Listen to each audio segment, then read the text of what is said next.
Jumpa lagi dalam Mutiara-Mutiara Beato Carlo. Makin dikenal, makin disayang, makin ditahu, makin ditiru.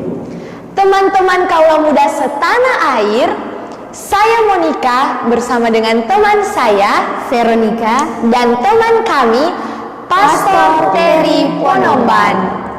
Kami ingin berbagi tentang Mutiara-Mutiara Beato Carlo. Kaula muda senusantara bersama Monik dan Veronik, kami mempelajari lebih dalam siapakah Carlo Acutis itu. Ia lahir di London 3 Mei 91 dengan nama baptis Carlo Maria Antonia dari pasangan Andrea Acutis dan Antonia Salzano. Dari London mereka pindah ke Milan. Mereka adalah keluarga berada. Bapaknya sangat sibuk dalam pekerjaan. Carlo sendiri bertumbuh sebagai anak pencinta Ekaristi, pencinta alam dan aneka hewan, juga pencinta sesama teman, apalagi orang kecil, orang malam. Dan dia penggiat medsos dan seorang programmer.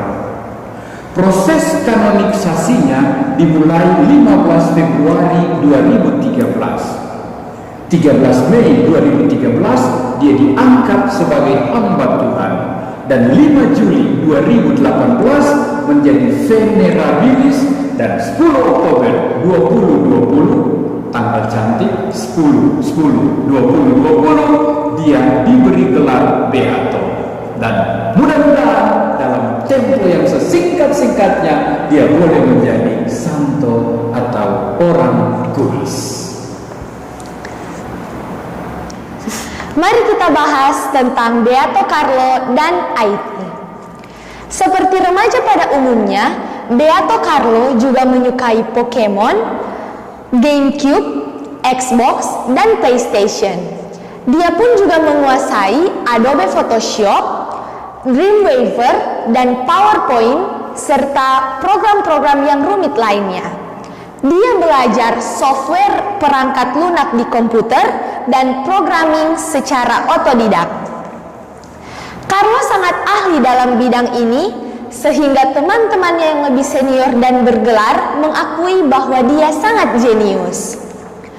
Carlo Acutis mengumpulkan data lebih dari 136 mujizat Ekaristi dari seluruh dunia dalam 2,5 tahun. Website yang dibuat Carlo di internet dapat dilihat di bawah ini. Carlo Acutis melihat internet sebagai sebuah cara yang dapat menjangkau banyak orang, tetapi dia juga mengatakan bahwa mengerikannya sebuah internet juga dapat dipakai oleh setan, terutama yang sudah kita tahu bersama bahwa di dalam internet begitu banyak konten-konten pornografi. Dan ganti menjadi budak yang menderita atau melekat pada IT, ia membuat program yaitu mengumpulkan data-data mujizat Ekaristi supaya orang menjadi tertarik, menjadi lengket pada Yesus. Katanya, orang-orang tidak akan mampu untuk menjauh dari misa kudus jika mereka tahu tentang mujizat-mujizat Ekaristi yang diakui gereja. Selanjutnya kita akan membahas Carlo, Ekaristi, dan devosi. Sejak menerima komuni kudus, ia berprinsip tiada hari tanpa Ekaristi, tiada Ekaristi tanpa komuni kudus. Untuk itu, ia juga merayakan sakramen tobat seminggu sekali. Jika melakukan perjalanan keluar kota, yang paling pertama ia cari adalah gereja dan jadwal misa. Yang lainnya nanti menyusul. Selain Ekaristi, ia berdevosi kepada Santo Fransiskus Assisi, Santo Antonius Padua, orang kudus favoritnya adalah Santo Fransiskus Marto dan Santa Jacinta Marto dari Fatima, Santo Dominikus Savio, Santo Tarsisius, Santa Bernadetta, dan para malaikat serta Bunda Maria. Berdoa rosario adalah kencan yang paling romantis sepanjang hidup saya. Ekaristi adalah jalan menuju ke surga. Ekaristi sangat efektif untuk menolong jiwa-jiwa orang dalam api penyucian.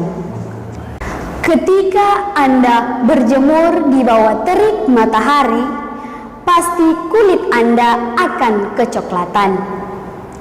Tetapi ketika Anda menempatkan diri Anda di hadapan Yesus dalam Ekaristi, Anda akan menjadi orang kudus. Orang-orang rela antri menonton konser, tetapi tidak mau berdiri sesaat saja di depan tabernakel. Wow, Keren. Saudara-saudari, Carlo dan Missy. Carlo adalah seorang anak, tapi bukan seperti anak kebanyakan yang cenderung egoistik, melewatkan waktu sendirian. Dia adalah anak yang gaul, suka berteman dan bersahabat. Ia seorang misionaris, seorang yang berada untuk orang lain. Pada usia 11 tahun, ia sudah mulai menjadi katekis. Ia memang punya pembawaan yang lucu dan menarik. Pribadinya pembawa damai, pembela teman-teman yang dibully, dan sangat peduli pada sesama teman yang broken home. Dia banyak menghabiskan waktunya di oratorio. Oratorio itu semacam gedung pertemuan di mana anak-anak sering berkumpul untuk pray and play. Bagus sekali. Ia mewartakan dengan kesaksian maupun dengan perbuatan. Dia sering melayani, menjadi relawan di dapur-dapur umum bagi orang miskin. Ia memang anak orang kaya, tapi ia sangat hati-hati menggunakan uangnya. Ia selalu memberi donasi kepada bruder-bruder kepusin yang selalu memberi makan pada orang-orang di jalanan. Veronik, kalau Carlo ke gereja, dia sering di musim dingin membawa sleeping bag. Untuk siapa? Untuk orang-orang tanpa rumah yang tidur di pinggir-pinggir jalan. Dia sudah menjadi misionaris sejak usia dini. Rajesh Mohur adalah seorang Hindu, teman karibnya, yang memutuskan menjadi Katolik karena teladan dari Carlo.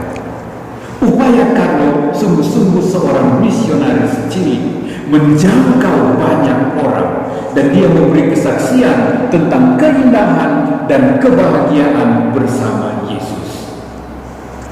Carlo sangat sadar dan sangat paham akan kesulitan perjuangan teman-temannya, seolah-olah dia juga bisa melihat dosa dan kesalahan teman-temannya, dan dia selalu berusaha membantu mereka dan membawa mereka pada Ekaristi, pada Yesus, dan pada iman.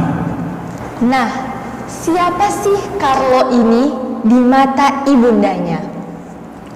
Carlo adalah anak yang sederhana, kendati mereka adalah keluarga berada. Ia menolak yang mahal dan yang baru.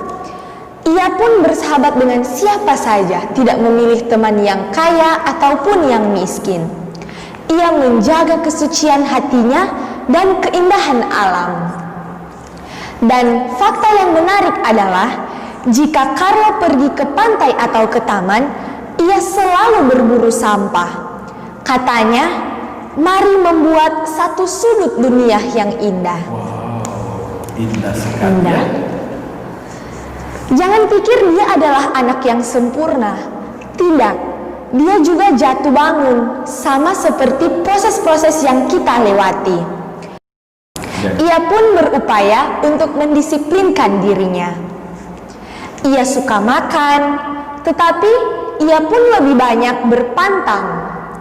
Katanya, pertempuran paling berat adalah melawan diri sendiri, dan saya pribadi sangat setuju dengan kalimat ini.